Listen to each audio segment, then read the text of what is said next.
Hello साथीहरू, good morning. आज चाहिँ यसो यता बारीमा घाँस काट्न भनेर आएको, तर घाम नलागेर कुहिरो लागेर हेर्नुहोस् न यस्तो भएको छ। घाँस काट्न अल्छी लाग्यो। कति मुठा घाँस पुऱ्याएको छु, कहिले भारी पुग्ने र अनि त्यसपछि घर जाने। यस्तो बारी चाहिँ यस्तो भएको छ कि बाँझो पुरै अब काम गर्ने मान्छे छैन नि त।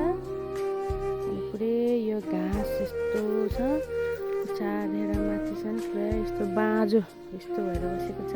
के गर्नु होइन, घाँस काट्ने मान्छे छैन, खेती गर्ने मान्छे नभइसके पछाडि यसरी खेतबारी चाहिँ बाँझो भएर जाँदो रहेछ।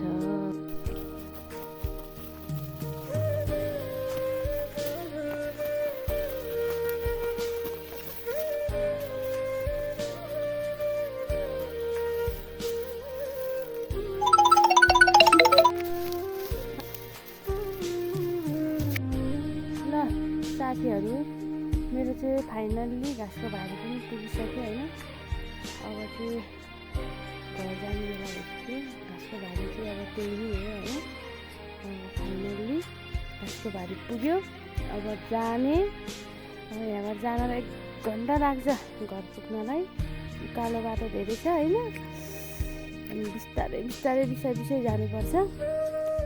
त्यही हो आजको मेरो सानो मिनी भ्लग चाहिँ यही नै हो। ल साथीहरू, बाई बाई।